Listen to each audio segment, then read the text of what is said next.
السلام عليكم ورحمة الله وبركاته. كسولو هذا يوتيوب channel أحمد عيساني عشرانتيني تحناها أكونتيغا وعشركي كوبي تبنات عشركي نوع عشركي كوبي تبنات chapter 5 ka merchandising company-ga barjaysiskii ayaan soo dhamaynay.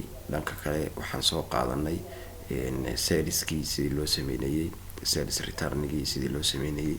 waxaan haatan maraynaa sidee ayaa loo sameeyaa sales discountiga oo qiimo jabka qiimaha sidee lagu jabiyaa qofka macmiilka ku ah ee ku imanaya.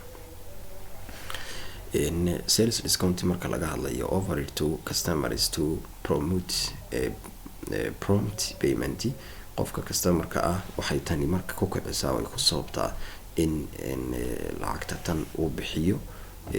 shirkaduna markaasi waxay iyaduna ogolaataa inay discount markaasi ay u samayso, laakiin discountigu markaa isaguna waa maxay? waa counter revenue account.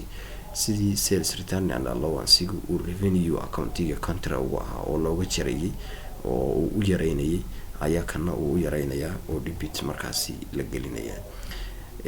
intaas haddaan soo dhaafno tusaalahan ayaan qaadanaynaa. tusaalahan wuxuu ina leeyahay discount ayaa la sameyn doonaa. discountiga la sameynayo illustrationkani wuxuu leeyahay waxaad ogaataa lacagta guud markii hore uu qofkii inaga qaatay wuxuu ahaa 3800 inaga maqan. dhanka kale waxaad la socotaa waxaa inaga baxay oo laynagu soo celiyay lacag ah 300 ayaa laynagu soo celiyay. 300 inventory qiimihiisu 140 ahaa, costigiisu inaga inagu joogay, laakiin 300 aan siinay ayaa dib laynagu soo celiyay. kaana waa laga jarayaa markaa 3500 ayuu noqon doonaa. waa sida kii hore uun oo dhanka saleska laga taagan yahay. marka wuxuu leeyahay waxaad ka soo qaadaa shirkadda la yiraahdo Stereo pays the balance due of 3500 ayay bixisay balancega ahaa ee lagu lahaa. waxa ku qiimada balancegaasi gross invoice price-ka oo laga jaray oo 3800 ah less oo laga jaray purchase return and allowance of 300 markii 3800 laga jaro purchase return and allowance yaa soo maray wuxuu noqonayaa markaa lacagta 3500. lacagta 3500 ayaa noqon doonta lacagta discountiga lagu dhufanayo. May 14keedii the last day of the discount period-ka May 14keedii maalinkii u dambeysay ee la rabay in la bixiyo discountiga ilaa 10 cisho loo qabtay ayay shirkadda bixisay ayay ka dhigan tahay. prepare the journal entry. waxaad diyaarisaa audio supply journal entry ay samaysanayso maadaama qofka discount ay u samaysay discountigiina uu xilligiisa ku keenay revenue-geediina uu yareynayo discountigaasi account receivable-keedii uu hoos ula degayo. marka siday u samaynaysaa marka yeesho the receipt on May 14keeda lacagta marka yeesho siday u samaynaysaa marka okay waxay samaynaysaa marka saddexdan account ay shirkaddu ay markaa shirkad duwan gashanaysaa. akoonka ugu horeeya waa akoonka la yiraahdo cash. akoonka cash la yiraahdo akoonka ugu horeeya akoonkan cash la leeyahay waxay leedahay shirkadda cash bay soo galay. cash ayaa soo galay oo fiirso shirkaddu waxay leedahay cash bay soo galay. cashkeedu waa 3480.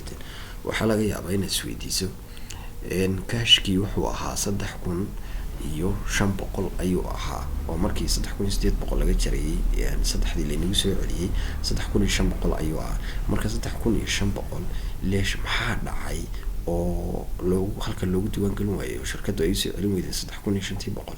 discount baa loo sameeyay. waa kan discount credit-ka ayuu galaya, waa kan lagu lahaa, waa counter ayuu ku yahay. marka sales discount baad oran wuxuu noqonayaa marka sales discount baad oran marka isagana waxaad ku diiwaan gelinaysaa maadaama expenses ahaan loo diiwaan gelin doono discountiga oo revenue-ga laga jarayo asagana debit-ka ayaad gelinaysaa. okay marka waa kan account-keennii aan faa'iidada ku tuumeynay ee lacagtii noo maqnayd waa account receivable-ka noo ahaa.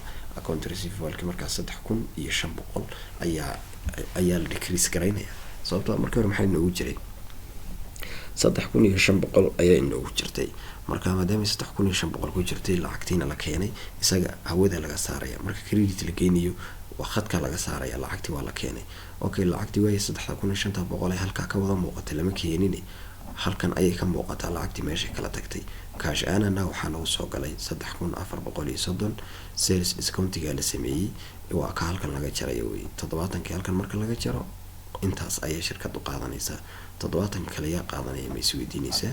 70 waxaa qaadanaya qofka customer-ka ah oo asaga discountiga shaqaystay ilaa hadduu ku keeni lahayn shirkadu waxay diiwaan gashan lahayd kaasa khadka laga saari lahaa wayna soo wada filaya. Laakiin sales discountiga khadka laga saari lahaa 70 kadibna maxaa la diiwaan gelin lahaa halkana waxaa lagu diiwaan gelin lahaa 3500 halkana 3500 marka saasay noqon lahayd.